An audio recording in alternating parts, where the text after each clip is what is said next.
L'instant de l'analyse de ce matin nous amène à parler de la diaspora et comme nous le disions en ouverture, le 47e président des États-Unis, Donald Trump, a décidé d'expulser les personnes en posture d'illégalité aux États-Unis. Les Africains sont les plus nombreux et le Cameroun est parmi les pays justement sur la liste de Donald Trump avec 1736 Camerounais qui ont été recensés et qui vont être expulsés des États-Unis dans les prochains jours. Ce matin, nous nous posons la question de savoir si les Camerounais sont en danger du côté des États-Unis avec l'arrivée du président Donald Trump.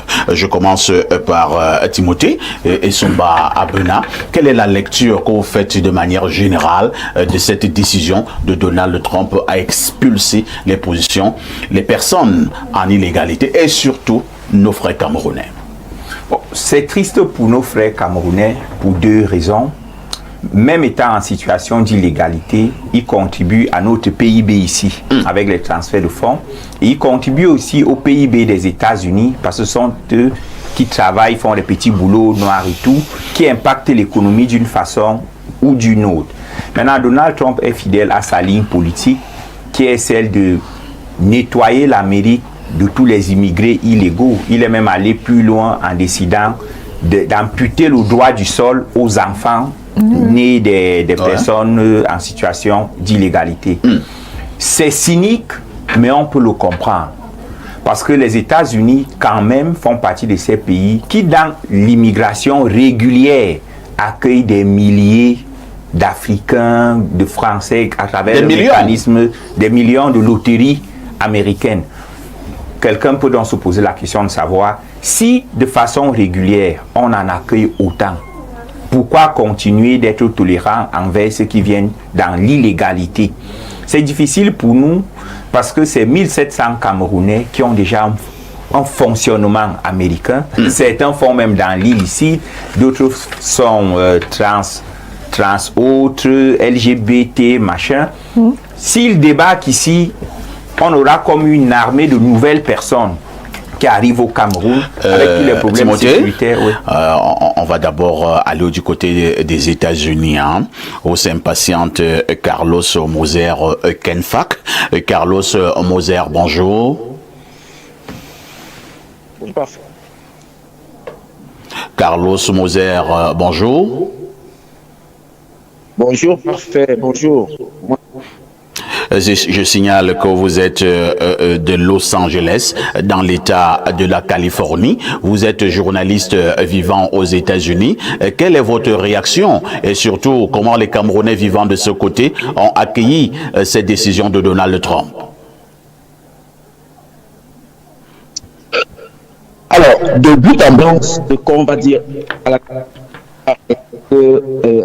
de Donald Trump, assez. Les Camerounais, la réponse est non. But en blanc, la réponse est non. Ils sont pas en train de chercher. Il y a certes,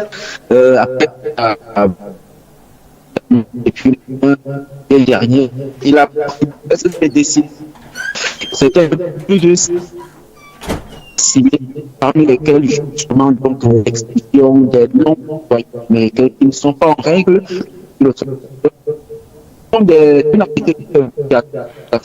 Je pense que nous allons mettre un terme à cette conversation avec Carlos Moser. Le temps pour nos équipes techniques de mieux réajuster cet appel à partir des États-Unis. Timothée, vous reprenez la parole et vous allez chuter. Oui, je parlais donc des difficiles conditions d'accueil de ces 1700 Camerounais dont on ne maîtrise plus la moralité, dont on ne maîtrise plus les mœurs, qui vont arriver ici et qu'il sera difficile de contrôler ou de juguler. Je pense que la diplomatie camerounaise ici doit se mettre en branle dans le cadre du mécanisme de protection diplomatique pour solliciter des États-Unis qu'on essaie de régulariser la situation de ces Camerounais parce que le monde d'aujourd'hui n'est pas un monde qui s'accommode des mauvaises images et l'expulsion reste une mauvaise image parce qu'elle porte atteinte à la dignité. Madame Fadima parlait tout à l'heure de dignité. Elle porte atteinte à la dignité des êtres humains. L'expulsion est toujours négative. Merci. Pierre Blériot-Onyemec, Donald Trump ne s'est pas arrêté à sa décision. Il a d'ailleurs également fait une autre sortie de manière substantielle où il demande aux Africains de s'attaquer à leurs propres dirigeants, qu'il qualifie d'ailleurs de corrompus, qui ont pillé leurs États, que d'aller du côté des États-Unis et déambuler dans les rues des États-Unis. Il pense d'ailleurs que c'est parce que les citoyens américains à un moment donné s'étaient levés, c'est parce qu'à un moment donné les citoyens français s'étaient levés en 1775 et qu'il y a eu toutes ces libertés et que eux, de ce côté, ils peuvent mieux vivre. Quel est le commentaire que vous posez justement sur ce regard de Donald Trump? Alors, Donald Trump a certainement un nouvel agenda depuis son retour.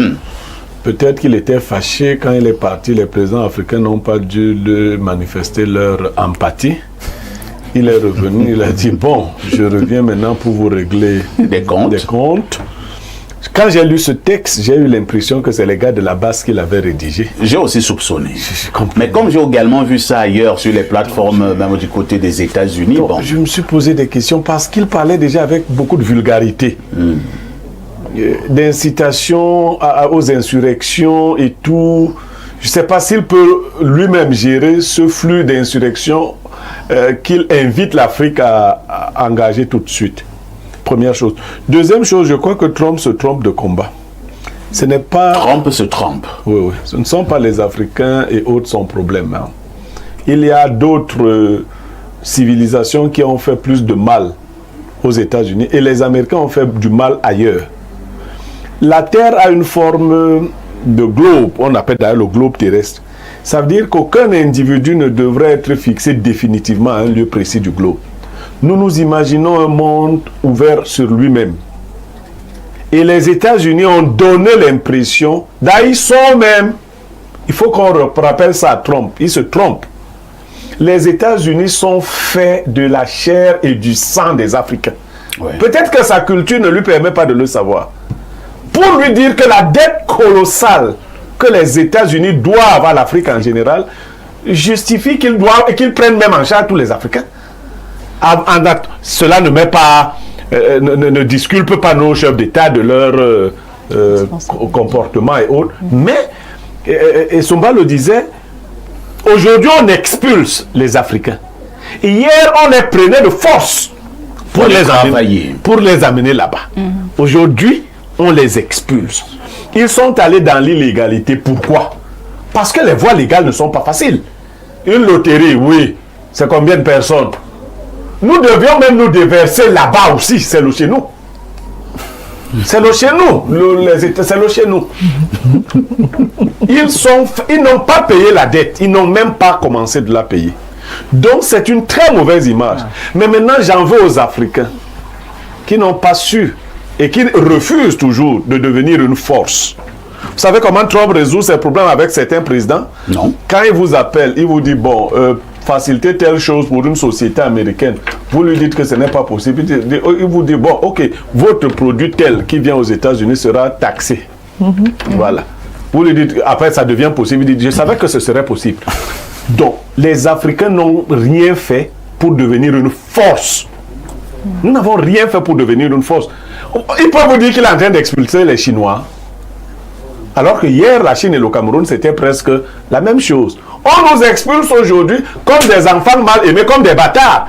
Parce que nous n'avons pas donné de la respectabilité pour notre dignité. Nous nous sommes montrés comme des choses qu'on gère comme ça. Bon, qu'on nous expulse, est-ce que ça va réveiller finalement nos dirigeants qui sont dans une léthargie obsessionnelle? Est-ce qu'ils vont se réveiller pour donner à l'Afrique la valeur qui lui revient, pour qu'on nous respecte ailleurs, pour que nous ne soyons pas toujours comme ce déchet de l'humanité? Merci, Pierre Blériot.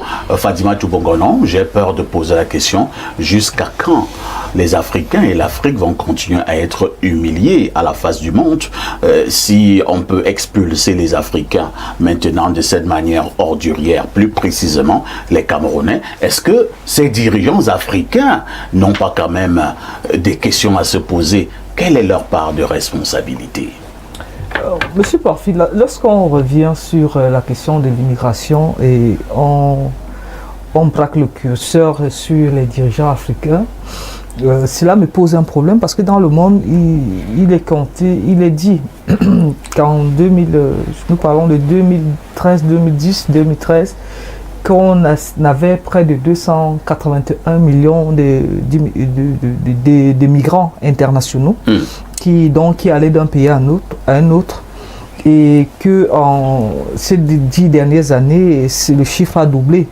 Ça veut dire que si on prend cette population-là, cette démographie-là, toute l'Afrique ne peut pas couvrir les près de 500 millions de migrants internationaux. Et quand nous venons sur le cas des États-Unis, nous avons sensiblement 90 000 Camerounais aux États-Unis.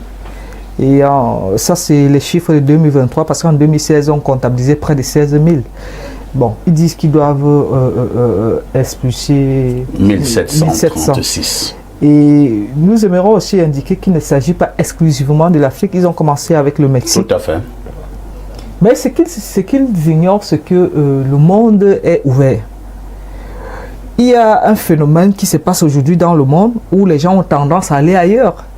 Et les Africains particulièrement estiment, comme M. Blérou le disait, que hier ils ont participé à bâtir. Quand vous prenez Richard Wright, où il dit, je crois que c'est... Une saison noire et sèche. Non, là c'est André Brink. Moi je parle de Richard Wright qui parle de... Dans son ouvrage, ça va me revenir.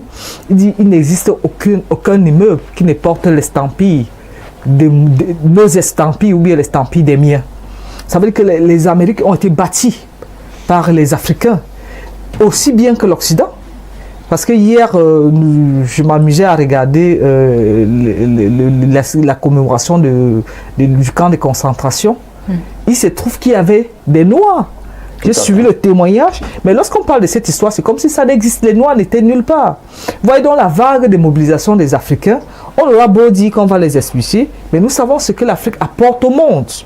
Ailleurs, quelqu'un avait parlé de l'immigration sélective. Il y a un président qui avait mis ça sur pied, parce qu'ils savent qu'ils ne peuvent pas fonctionner sans l'Afrique.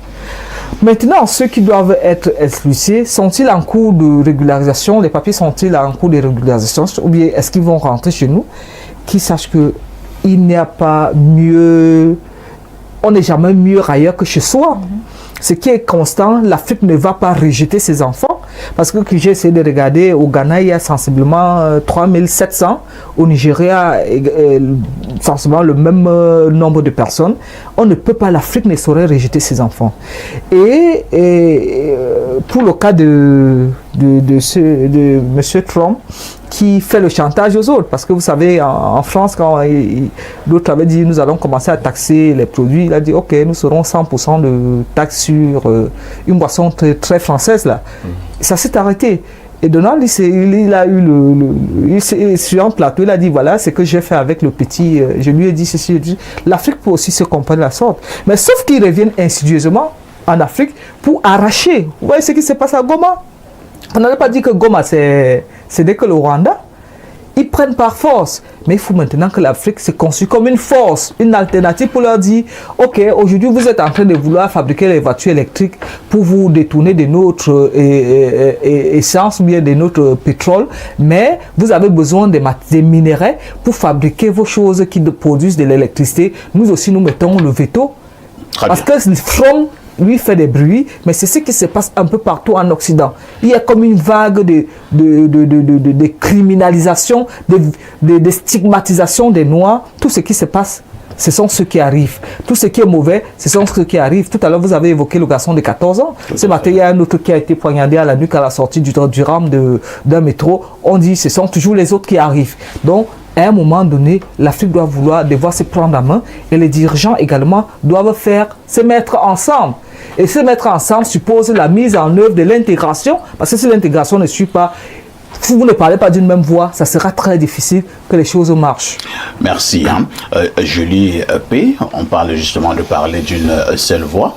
Je présume que c'est l'une des raisons pour lesquelles on a eu à mettre sur pied l'Union africaine, ancienne OUA. Alors, à quoi sert finalement l'Union africaine? Depuis que Donald Trump, entre guillemets, tempête, depuis le 20 janvier, date de son investiture, il a signé plus d'une centaine de décrets, parmi lesquels donc ces décisions. Aucun chef d'État africain n'a levé le petit doigt, ne fût-ce que pour commenter ces décisions. Que dit l'Union africaine sur cette nouvelle direction de Donald Trump vis-à-vis des pays du continent noir? Parfait, ici, c'est vraiment déplorable ce qui se passe de ce côté-là. Je suis d'avis avec Blériot d'ailleurs qui parle des Noirs qui ont bâti les États-Unis. Nous le savons bien évidemment que les Noirs ont été pris ici pour aller de ce côté-là. Et aujourd'hui, ici, les États-Unis, est-ce qu'il est aujourd'hui, c'est aussi grâce à la population africaine.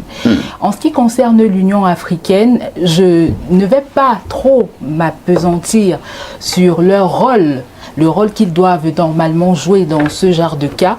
Mais je dirais tout simplement que Donald Trump, lui, ce qu'il veut faire, c'est protéger la sécurité nationale des États-Unis. Et donc, il pense qu'en prenant cette décision-là, ça va permettre à ce que les règles établies seront respectées. Et bien évidemment, ceux qui sont en irrégularité pourront peut-être se mettre en règle ou tout simplement être rapatriés dans leur pays. On a vu bien évidemment l'actualité le week-end, ce qui s'est passé en Colombie, comment Donald Trump a fait plier le président de la Colombie qui recevait déjà des milliers d'avions, des immigrants qui quittaient des États-Unis pour rentrer dans leur pays. Le président s'en est offusqué, s'est opposé à cela. Mais comme Donald Trump est un fin stratège, il a brandi bien évidemment le pourcentage des exportations des produits et même également refusé l'accès au président de la Colombie et de ces personnes-là qui voyagent souvent avec lui, l'accès aux États-Unis, je vais le dire comme ça, sur le sol américain. Et donc aujourd'hui, qu'est-ce qu'on peut dire concernant les ressortissants camerounais qui doivent être rapatriés au Cameroun, qui sont aux États-Unis? Je veux dire quelque chose. Je dirais tout simplement que certainement c'est parce qu'ils sont en irrégularité. Donc, ils peuvent soit demander l'asile, ils ont certainement encore le temps de le faire, demander l'asile. Demander l'asile aux États-Unis. Mais et non plus le temps, on est en train de les traquer. Mais je pense également qu'il y a une interdiction pour ceux qui ont demandé l'asile et qui l'ont obtenu. Je pense bien, Monsieur Blériot. Si tu as déjà obtenu, pourquoi on doit encore te traquer? Tu n'es plus en irrégularité. Justement. Donc, je pense que, comme on l'a dit tout à l'heure, je vais le dire, le Cameroun est ouvert pour accueillir ses enfants, mais maintenant, ils reviennent. Vous dites que le Cameroun est ouvert pour accueillir ses enfants. Même à l'aéroport, certains enfants vous disent qu'ils ont fui l'enfer.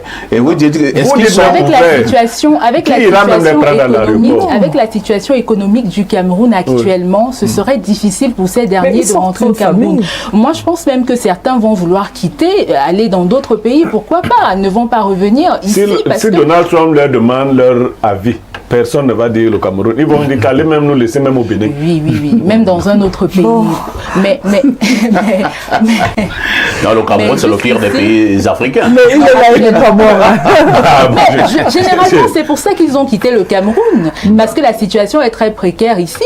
C'est pour ça qu'ils sont allés de l'autre côté pour aspirer à une vie meilleure, pour aspirer à de meilleures conditions. Je vais toucher. Oui, Fatima Tour. Oui, justement, de manière péremptoire, madame dit, la précarité, c'est pour cette raison qu'ils sont partis. La dame n'a pas tort. Et lorsque je suis souvent les débats, on dit oui, le Ghana, il fait bon vivre là-bas, tout le monde. Ils sont sensiblement 4000. C'est toujours parce qu'il y a la précarité là-bas.